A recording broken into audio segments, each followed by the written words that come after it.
नए बच्चों, मेरे YouTube चैनल पर आप सबका स्वागत है। आज हम करेंगे कक्षा छठी की पुस्तक दीपकम का पाठ 1, जिसके पृष्ठ संख्या 11 पर दिया गया है वर्ण वियोग है, अर्थात जो शब्द दिए गए हैं उनके में से वर्ण को अलग करना। अब वर्णों से बनते हैं शब्द।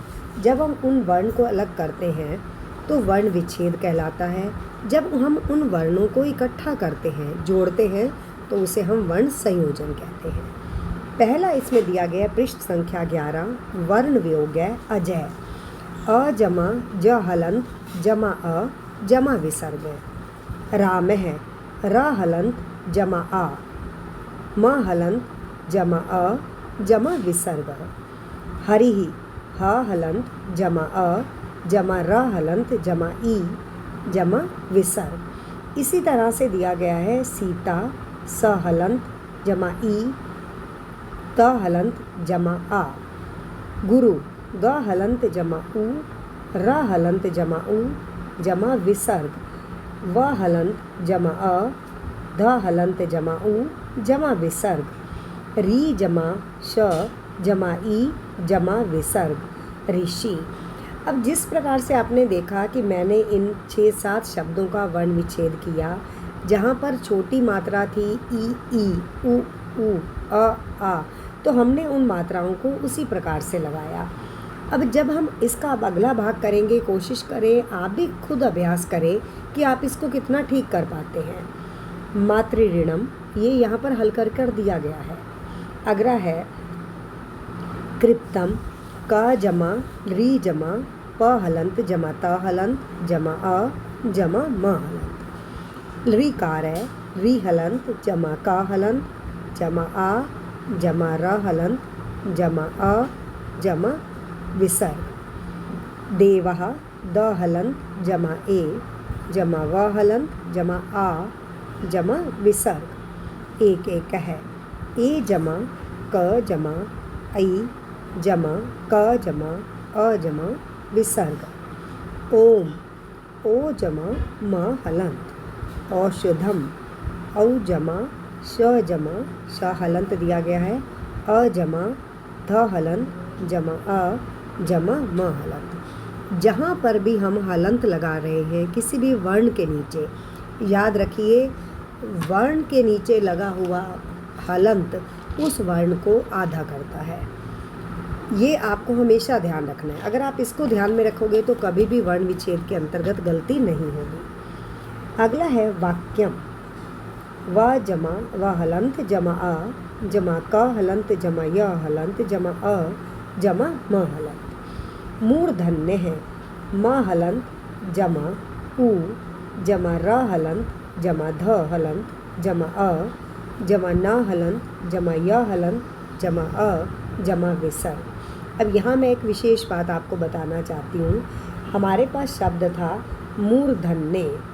अब आपने देखा र ऊपर है, जहाँ पर भी हम वर्ण विच्छेद करते हैं, अगर हमारे पास उस शब्द के ऊपर र दिया गया है तो उसके साथ हम स्वर को नहीं जोड़ेंगे, और जहाँ पर उसके चरणों में अर्थात शब्द के नीचे र दिया गया है तो हम र हलंत जमा अ को लगाएंगे। अगर आपको ये इस प्रकार से याद नहीं रहता तो आप यह सोचिए कि जो र ऊपर है अर्थात जो हमारे सर पर चढ़ गया है, उसको आप एक साइड पे उतार कर रख दीजिए, उसके साथ चलने की ज़रूरत नहीं है। और वही जो पैरों में है, विनम्रता में है, तो उसका साथ दे दीजिए। तो आगे भी अभी हम शब्दों के अंदर जब आएगा तो मैं आपको डिटेल्स में बताऊंगी कि राह अगर पैरों में है, नीचे दिया गया है शब्द के, तो हम उसके साथ अ को जोड़ेंगे। अगर ऊपर लिखा गया है तो वहाँ हम अ को नहीं जोड़ेंगे, केवल हम र हलंत करके छोड़ देंगे। अगला है हमारे पास बाह्यम। इस शब्द को रिपीट नहीं करें क्योंकि ये यहाँ सॉल्व ऑलरेडी किया गया है। क्रीड़ा। अब देखिए इसमें र नीचे है, क हलंत जमा र हलंत जमा ई। अब क्यों यहाँ पर ई जुड़ा, अ नहीं जुड़ा? क्योंकि क्रीड़ा ई दिया गया था, तो इसलिए हमने अगले स्वर को इसके साथ जोड़ दिया। जमा ड हलंत जमा आ। ग्रहणम ग हलंत जमा र हलंत जमा अ ह हलंत जमा आ हलंत जमा न अण हलंत जमा अ जमा म हलंत। वज्र है व हलंत जमा अ ज हलंत जमा र हलंत जमा अ जमा विसर्ग है। दृष्टा द हलंत जमा र हलंत जमा अ। अभी जो ऊपर बातें बताई हैं देखिए इसके अंतर्गत वही आया है। दृष्टा र नीचे था इसलिए हमने इसके साथ अ को जोड़ दिया। श हलंत जमा ट हलंत जमा आ। प्रगति प हलंत जमा र हलंत जमा अ। ग हलंत जमा अ जमा त हलंत जमा ई जमा विसर्ग। ब्रह्मा ब्रह्म का अर्थ ब हलंत जमा र हलंत जमा अ ह हलंत जमा म हलंत जमा अ।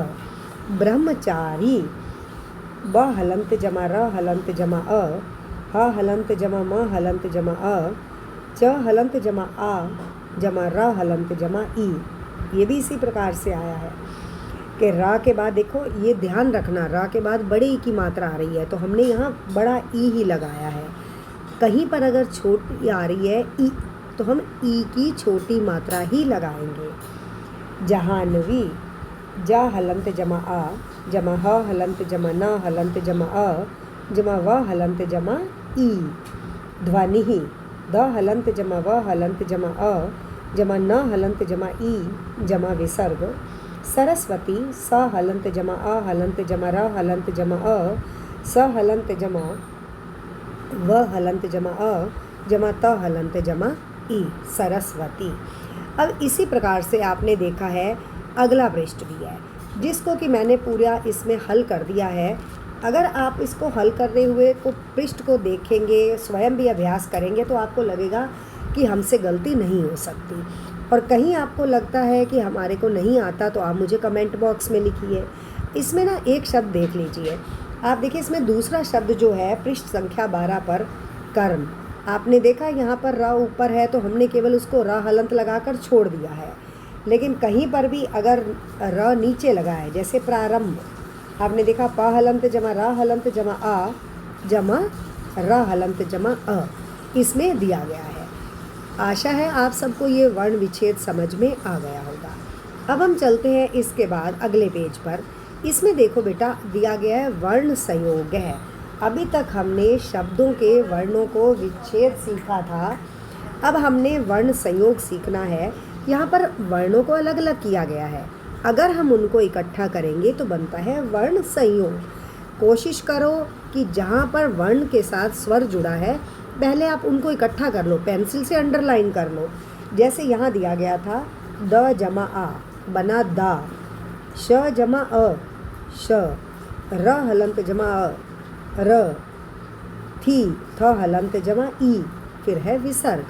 अब इसी प्रकार अगला शब्द बना है हिमालय है, कृष्ण है, नरेंद्र है, मंजुल है, पुष्कर है, कुकुट है, स्वस्तिक है, शिक्षक है, संगणकम, कंदुक है, द्राष्ट्रयम, कार्तसन्यम। आशा है आपको ये वर्ण संयोजन और वर्ण विच्छेद अच्छे से समझ आ गया होगा। अब हम चल रहे हैं अगले पेज पर। आप भी अपनी पुस्तक में देखिए इस पृष्ठ को और कोशिश की, ज़रूरी नहीं आप यही शब्द लिखें। आपको चित्र दिया गया है तो आपको वही शब्द लिखना है। जहाँ पर चित्र नहीं दिया गया अभी वो अगले पृष्ठ पर भी आएगा। जहाँ केवल वर्ण दिया गया है तो वहाँ पर केवल आपको वर्ण दिए गए शब्द में वर्ण जहाँ पर दिया गया है वहाँ कोई भी शब्द बना सकते हैं। ये पृष्ठ संख्या 17 पर दिया गया है। वयम अभ्यासम कुर्मः, हम अभ्यास करें। वयम का मतलब हम, अभ्यासम अभ्यास को कुर्मः करें। कस्य चित्रम वदंतु लिखन्तु च, किसका चित्र है लिखे, वदंतु बोले, बोले और लिखे। ये गणेश भगवान जी का चित्र है। गणेश है, नासिका कपोत है, मानचित्रम, श्री राम है, डक्का, मृग है, चमस है, वेदिका, पाद है। अब आ रहा है अगला शब्द। ये देखिए ये मैंने आपको बता दिया है। यहाँ आपने देखा है गणेश है, नासिका है, कपोत है, मानचित्रम, श्री राम है, डक्का, मृगा, चमस है, वेदिका और पाद। इसी तरह से अब हम अगले पृष्ठ पर जाते हैं। अगले पृष्ठ के दिए गए चित्र के आधार पर हम शब्दों को लिखने का प्रयास करते हैं। तो चलिए शुरू करते हैं। अगले में दिया गया था ये फूल बना हुआ है तो हमने कहा पंकजम, उसके बाद हमने कहा चंद्र है, शुंड है, वृक्ष है, दंतः, चंचुः, त्रिशूलम, अष्ट, ढक्का, शंख। आशा है आप सबको ये वाला पृष्ठ भी, पृष्ठ संख्या 17, पृष्ठ संख्या 18, ये आपको समझ आ गया होगा। अब हम चल रहे हैं पृष्ठ संख्या 19 पर। पृष्ठ संख्या 19 के अंतर्गत आया है, देखो बच्चों, इसमें प्रश्न नंबर 3 दिया है, प्रथम वर्णेन पदम वदंतु लिखंतु च। प्रथम वर्ण के पद को वदंतु बोलो और लिखो। इन्होंने यहाँ ऊपर उदाहरण दिया है, दृष्टांत दिया है। अ से अग्नि अस्त्रम। अब नीचे वर्ण दे दिया है क, कपोत है, कूप है। आगे दिया है च से चटकः, चमस है, पंकजम, पत्रम, रजकः, रात्रि। उसके बाद यहाँ पर दिया गया है मति, माला, हंस, हस्तः, तरु, तालव्य, वकः, वृक्ष। नीचे मैंने दोनों प्रश्नों में लिखा है, छात्र अपने अपने परिवार के सदस्यों के नाम भरें, छात्र स्वयं करें। इसमें बच्चों लिखा गया है कि माता का नाम, पिता का नाम लिखा है, प्रथम नाम, मध्यम नाम, अन्य नाम, कुल नाम। यहाँ केवल माता पिता और परिवार के सदस्यों के नाम लिखने हैं। इस तरह से हमारे पास अगला जो प्रश्न है ना, इसमें वो भी इसी प्रकार का है, उसमें मित्रों के नाम लिखने हैं। तो यहाँ तक जितना भी पाठ 1 का काम था वो आज आपको पूरा करा दिया गया है। इसके साथ बीच में कुछ पृष्ठ है जिसमें लिखा गया है कि आपको कवरग, चवरग, टवरग, तवरग, पवरग, ये सब आपने जैसा कि हिंदी में भी पढ़ा है, जहाँ पर आप संयुक्ताक्षर पढ़ते हैं, क्ष, श, त्र, ज्ञ, आपने देखना है कि वो कैसे बने हैं। ये सब आपके ना पृष्ठ संख्या 2 और 3 पर दिया गया है, आप पढ़ेंगे उनको। अगर वहाँ वो समझ में नहीं आते तो मैं अगली वीडियो में आपको वो सब भी करवाने का प्रयास करूँगी। आशा है आप सबको यह पाठ अच्छे से समझ आ गया होगा और अगली वीडियो में हम वर्णों का, संयुक्त वर्णों का अभ्यास करेंगे। तब तक के लिए बेटा आप अभ्यास कीजिए, मेरे चैनल को सब्सक्राइब कीजिए, लाइक कीजिए